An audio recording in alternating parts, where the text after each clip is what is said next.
Welcome to DCE Digital Learning. Myself Taramani S, Assistant Professor of Commerce, GFGC, Pinya, Bangalore. This is session number 50 in the subject Quantitative Analysis for Business Decisions. The subject meant for second semester BCom, Bangalore University. In this session, we'll learn about Spearman's rank correlation in case of repeated ranks. In the previous session, we learnt about the same topic, that is Spearman's rank correlation, and solved the problems in two situations, that is when ranks are given and when ranks are not given. But in this case, we'll study about the third kind of situation where equal ranks are given. So ಹಿಂದಿನ ಸೆಷನ್ನಲ್ಲಿ ranks ಕೊಟ್ಟಿದ್ರೆ ಹೇಗೆ ಲೆಕ್ಕ ಮಾಡಬೇಕು, ranks ಕೊಡದಿದ್ದರೆ ನಾವು rank ಮಾಡ್ಕೊಂಡು ಮಾಡಬೇಕು, ಇದೆರಡು ಕಲ್ತ್ವಿ. ಇಲ್ಲಿ ರ್ಯಾಂಕ್ಸ್ ಕೊಟ್ಟಿದ್ದಾರೆ ಬಟ್ ಈಕ್ವಲ್ ರ್ಯಾಂಕ್ಸ್ ಮಾಡಿಬಿಟ್ಟಿದ್ದಾರೆ ಜಡ್ಜಸ್, ಆವಾಗ ಹೇಗೆ ಮಾಡಬೇಕು ಅನ್ನೋದು ಕಲ್ತ್ಕೊಳ್ಳೋಣ. ಸೊ ಇನ್ ದಿಸ್ ಕೇಸ್ ನಾವೇನು ಮಾಡ್ತೀವಿ, ಕೊಟ್ಟಿರುವ ಈಕ್ವಲ್ ರ್ಯಾಂಕ್ಸ್ ಯಾರಿಗೆ ಕೊಟ್ಟಿದ್ದಾರೆ ಆ ಪ್ಲೇಸಸ್ ಅಥವಾ ರ್ಯಾಂಕ್ಸ್ನ ಆ್ಯಾವರೇಜ್ ಮಾಡಿ ಸೇಮ್ ನಂಬರ್ಸ್ ಅಂದರೆ ಸೇಮ್ ರ್ಯಾಂಕ್ಸ್ 3 ಜನಕ್ಕೆ ಕೊಟ್ಬಿಡ್ತೀವಿ. So that means by means of averaging the places, averaging the ranks ಕೊಡ್ತೀವಿ, ಲೆಕ್ಕ ಮಾಡ್ತೀವಿ. ಸದ್ಯದಲ್ಲೇ ತಿಳ್ಕೊಳ್ಳೋಣ. and the formula is R is equal to 1 minus 6 into summation D square plus 1/12 into M cube minus M plus 1/12 into M cube minus M ಅನ್ನೋಂಥ continue ಆಗುತ್ತೆ. But ಎಷ್ಟು ಸಲ ಅಂತ ಹೇಳಿ ಆ ಪರ್ಟಿಕ್ಯುಲರ್ ಲೆಕ್ಕದ ಮೇಲೆ ಡಿಪೆಂಡ್ ಆಗುತ್ತೆ. ಅಂದರೆ ಯಾವುದೋ 4 ನಂಬರ್ ರಿಪೀಟ್ ಆಗಿದೆ ಅಂದರೆ, ಯಾವುದೋ ಬೇರೆ ಬೇರೆ 4 ನಂಬರು, ಅವು ಒಂದೆರಡು ಸಲ, ಒಂದು ಸಲ, 2 ಸಲ, ಇನ್ನೊಂದು 3 ಸಲ, ಇನ್ಯಾವುದೋ ನಂಬರ್ 4 ಸಲ ರಿಪೀಟ್ ಆಗಿದೆ ಅಂತಂದರೆ 4 ಸರಿ M1/12 into M cube minus M ಅನ್ನೋದು ರಿಪೀಟ್ ಆಗುತ್ತೆ. And N you know it already, which is the total number of variables. M ಅಂದರೆ ಏನು ಅಂದರೆ number of times a rank is repeated ಅಂತ ಹೇಳಿ. ಈ 43 ಅನ್ನೋ ನಂಬರ್ ತಿಳ್ಕೊಳ್ಳಿ, 2 ಸಲ ಬಂದಿದೆ. ಹಾಗಿದ್ರೆ M ಅಂದರೆ ಏನು, 2 ಅಂತಾಗುತ್ತೆ. ಬಟ್ ಇನ್ನೊಂದು ನಂಬರ್ ತಗೊಳ್ಳೋಣ, 50 ಅಂತಿದೆ, ಅದು ಅಂದ್ಕೊಳ್ಳಿ 4 ಸಲ ಬಂದಿದೆ, ಅಂದರೆ M ಎಷ್ಟಾಗುತ್ತೆ, 4. ಈ ಲೆಕ್ಕ ನೋಡೋಣ. And will try to solve this. ಲೆಕ್ಕ ಹೇಗೆ ಕೊಟ್ಟಿದ್ದಾರೆ ಹಾಗೆ XY column hockey, and R1 R2 ಮತ್ತು last column is D square, which is nothing other than R1 minus R2 ಅಂದರೆ D, ಅದಕ್ಕೆ ಸ್ಕ್ವೇರ್ ಮಾಡಿ ಕಂಡುಹಿಡಿಬೇಕು. ಎಸ್, ಈಗ ರ್ಯಾಂಕ್ ಕೊಡೋ ಹೇಗೆ ನೋಡೋಣ. ಫಸ್ಟ್ ಕಾಲಮ್ ನೋಡಿ, ನಾವು normally we give what do you call ranks in ascending order because that will be very easy for anybody. So first column ನೋಡಿದರೆ smallest and the least number is 50 ಇದೆ. ನಿಮಗೆ ಗೊತ್ತಾಗಲಿ ಅಂತ ಹೇಳಿ I have kept it in similar colour, red ಕಲರಲ್ಲಿ ಇಟ್ಟಿದ್ದೀನಿ. So 50 ಅನ್ನೋದು 3 ಸಲ ಬಂದಿದೆ. ಸೊ ಆ 50 3 ಜನಕ್ಕೆ ಎಷ್ಟು ರ್ಯಾಂಕ್ ಕೊಡಬೇಕು, ಯಾರಿಗೆ 1 ಕೊಡಬೇಕು ಅಂತ ಕಷ್ಟ. ಸೊ ಏನು ಮಾಡಿ, ಒಟ್ಟು 3 ರ್ಯಾಂಕ್ ಅಲ್ವಾ ಅವರು, ಫಸ್ಟ್ 3 ಪ್ಲೇಸಸ್ ಅವರು. ಸೊ 1 2 3 ಟೋಟಲ್ ಮಾಡಿಬಿಡಿ, 1 + 2 + 3. So totally it will be 6. ಎಷ್ಟು ಜನ, 3. So 6 divided by 3 will be 2.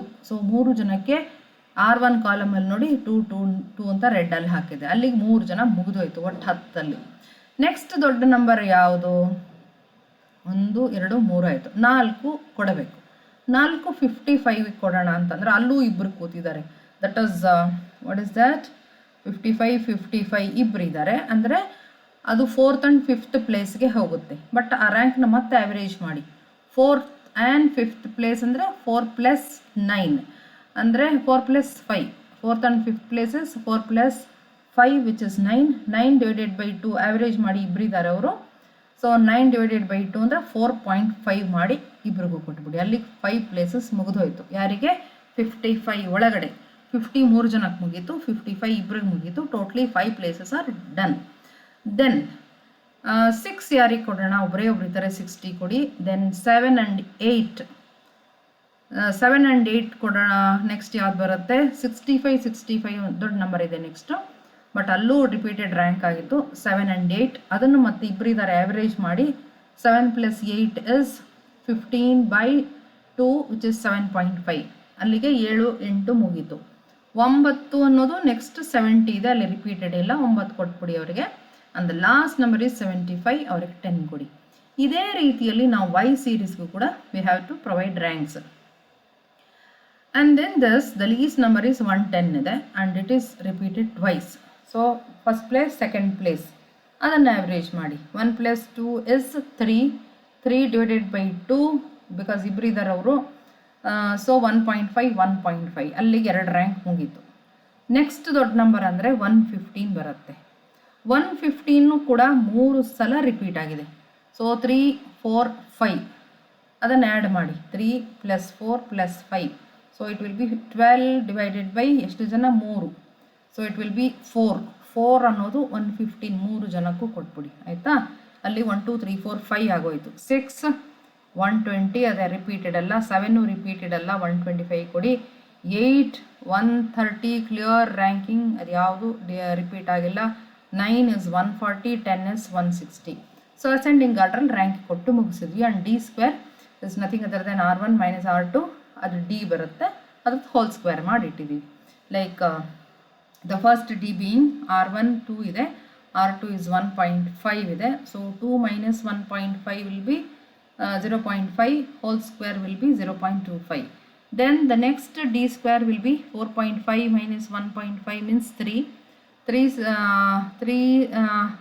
square means it will be 9. ಈ ಥರ ಮಾಡಿಕೊಂಡು find the total of the last column which is summation d square which will be 134. Right. ಇಲ್ಲಿ M ಯಾವ್ಯಾವುದು M ಅಂದರೆ ಏನು number ಆಗುತ್ತೆ ಅನ್ನೋದನ್ನು ಎಕ್ಸ್ಪ್ಲೈನ್ ಮಾಡಿದ್ದೀವಿ. ಸೊ ಇಲ್ಲಿ ಎಮ್ ಅಂದರೆ ಏನು ಮತ್ತು ಎಮ್ ಏನು ಬರುತ್ತೆ ಮತ್ತು ಎಷ್ಟು ಸಲ ಎಮ್ ಅನ್ನೋದು ಸೆಟ್ ಬರೀಬೇಕು ಅಂತ ಹೇಳಿ. ಫಸ್ಟ್ ಸೀರೀಸ್ ನೋಡಿದ್ರೆ ಎಕ್ಸ್ ಸೀರೀಸ್ನಲ್ಲಿ 50 ಅನ್ನೋದು 3 ಸಲ ಬಂದಿದೆ. ಅಲ್ಲಿ ಒಂದು ಎಮ್ ಆಯಿತಾ. ಬಟ್ ಎಮ್ ಅನ್ನೋದು 50 ಸಲವಾಗಿ 3 ಆಗುತ್ತೆ because that time is repeated thrice, 3 ಸಲ ಬಂದಿದೆ. ದೆನ್ 55 ತಗೊಳ್ಳಿ, ನೆಕ್ಸ್ಟ್ ದೊಡ್ಡ ನಂಬರ್. 55 ಎಷ್ಟು ಸಲ 2. So that is M, but that value of M is 2. Then 65 ನೋಡಿದರೆ the next M in X series ಅದು 2 ಸಲ ಬಂದಿದೆ. So in that case M value will be 2 again. Then Y ಸೀರೀಸಿಗೆ ಬನ್ನಿ. ವೈ ಸೀರೀಸ್ನಲ್ಲಿ ಫಸ್ಟ್ ವ್ಯಾಲ್ಯೂ ಇಸ್ 110 ಇದೆ, that is repeated twice. So M ಅನ್ನೋದು 2 ಆಯಿತು. Then the last number, the fifth number is Y series 115 ಇದೆ which is repeated thrice. So ಅಲ್ಲಿ M ಅನ್ನೋದು 3 ಆಗುತ್ತೆ. ಸೊ ಒಂದು ಪರ್ಟಿಕ್ಯುಲರ್ ನಂಬರ್ ಎಷ್ಟು ಸಲ ರಿಪೀಟ್ ಆಯಿತು ಅನ್ನೋದೇ ಎಮ್ ಆಗುತ್ತೆ.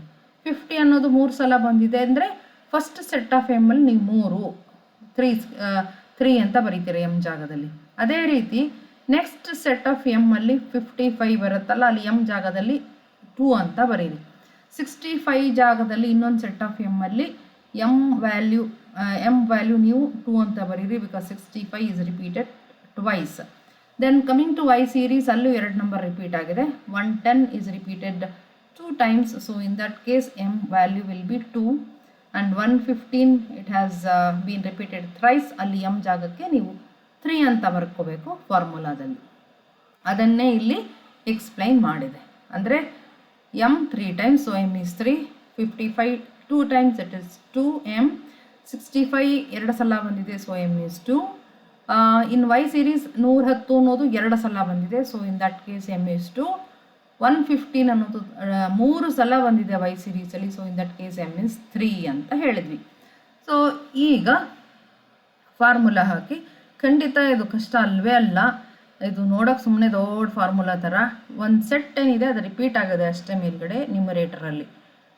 So R is equal to 1 - 6 into summation D square plus 1/12 into M cube minus M. ಈ 1/12 into M cube minus M ಅನ್ನೋದು ರಿಪೀಟ್ ಆಗಿದೆ ಅಷ್ಟೇ ಮೇಲೆ ಗಮನಿಸಿ. Then divided by N cube minus N.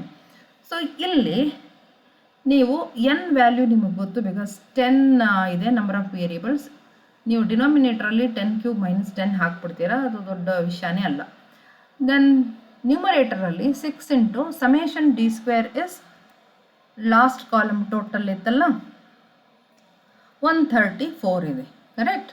134 plus 1/12 into M cube minus M.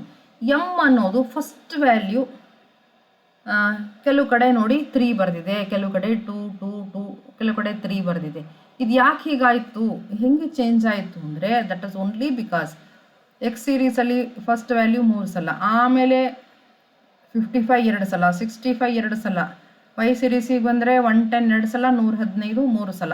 So ಇದನ್ನೇ ನಾವು M ಜಾಗಕ್ಕೆ ಬರೆದಿರೋದು 3 3 2 2 2 3.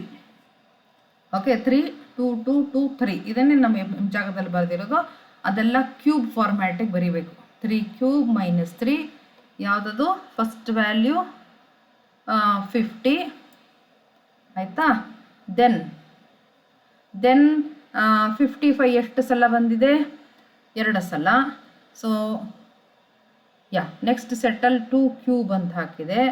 Then 65 2 ಸಲ, ಅಲ್ಲಿ 2 ಕ್ಯೂಬ್ ಅಂತ ಮಾಡಿ ಎಮ್ ಜಾಗಕ್ಕೆ 2 ಬರೀರಿ. ದೆನ್ ವೈ ಸೀರೀಸಿಗೆ ಬನ್ನಿ, 110 2 ಟೈಮ್ಸ್ ಬಂದಿದೆ, ಸೊ 2 ಕ್ಯೂಬ್ ಆಯಿತು. ಮತ್ತು ಕಡೆ ವ್ಯಾಲ್ಯೂ ವೈ ಸೀರೀಸ್ನಲ್ಲಿ 115 ಅದು ರಿಪೀಟ್ ಆಗಿರೋ ವ್ಯಾಲ್ಯೂದಲ್ಲಿ ಕಡೆಯದು 115 it has been repeated 3 times, so 3 cube ಅಂತ ಬಂತು. ಸೊ ಕನ್ಫ್ಯೂಸ್ ಮಾಡ್ಕೋಬೇಡಿ, ಆ ಬೇಸ್ ನಂಬರ್ ಇದೆಯಲ್ಲ ಅದು ಮಾತ್ರ ರಿಪೀಟ್ ಆಗುತ್ತೆ. ಬಟ್ ಅವೆಲ್ಲ ನಂಬರ್ಸು ಕ್ಯೂಬ್ ಫಾರ್ಮ್ಯಾಟಲ್ಲಿ ಇದೆ, ಎಲ್ಲ M cube M cube M cube ಅಂತಾನೇ ಇದೆ. ಆ ಬೇಸ್ ನಂಬರ್ ಏನಿದೆ ದಟ್ ಈಸ್ ಓನ್ಲಿ ಚೇಂಜಿಂಗ್. ಎಷ್ಟು ಸಲ ಆ ನಂಬರ್ ರಿಪೀಟ್ ಆಗಿದೆ ಆ ನಂಬರ್ ನಾವು ಇಲ್ಲಿ ಬರೆದಿದ್ದೀವಿ ಅಷ್ಟೇ. Then you have to simplify the things. Finally you are getting the value as 0.155 ಅಂತ ಹೇಳಿ you are getting the answer. Then coming to the end of this Karl Pearson's coefficient correlation and even Spearman's rank correlation, now it's the time to study about the merits of this Spearman's rank correlation. See, Karl Pearson ಮತ್ತು ಯಾವುದು ಸ್ಪಿಯರ್ಮನ್ಸ್ rank correlation ಎರಡರಲ್ಲೂ ನೀವು ಯಾವ ಮೆಥಡಲ್ಲಿ ಮಾಡಿದರೂ answer same ಬರುತ್ತೆ ಅಂತ ಹೇಳ್ತಾರೆ. But only one thing that is value should not be repeated ಅಂತ ಹೇಳಿ. ಅಂದರೆ ಕಾರ್ಲ್ ಪಿಯರ್ಸನ್ನು ನಾವು ಕಲ್ತಾಯ್ತು ಆಲ್ರೆಡಿ, ಸ್ಪಿಯರ್ಮನ್ಸ್ನು ಕಲ್ತಾಯಿತು. ಈಗ ನಾವು ಏನು ತಿಳಿತಿದ್ದೀವಿ ಅಂದರೆ ರಿಗಾರ್ಡಿಂಗ್ ಮೆರಿಟ್ಸ್ ಆಫ್ ಸ್ಪಿಯರ್ಮನ್ಸ್. ನೀವು ಯಾವ ಥರ ಮಾಡಿದರೂ ಆನ್ಸರ್ ಸೇಮ್ ಬರುತ್ತೆ, ಆದರೆ ರಿಪೀಟೆಡ್ ಆಗಿದ್ದರೆ ಮಾತ್ರ ಬರಲ್ಲ. ರಿಪೀಟೆಡ್ ಆಗಿಲ್ಲ ಅಂದರೆ ಸೇಮ್ ಆನ್ಸರ್ ಬರುತ್ತೆ ಅಂತ ಹೇಳ್ತಾರೆ.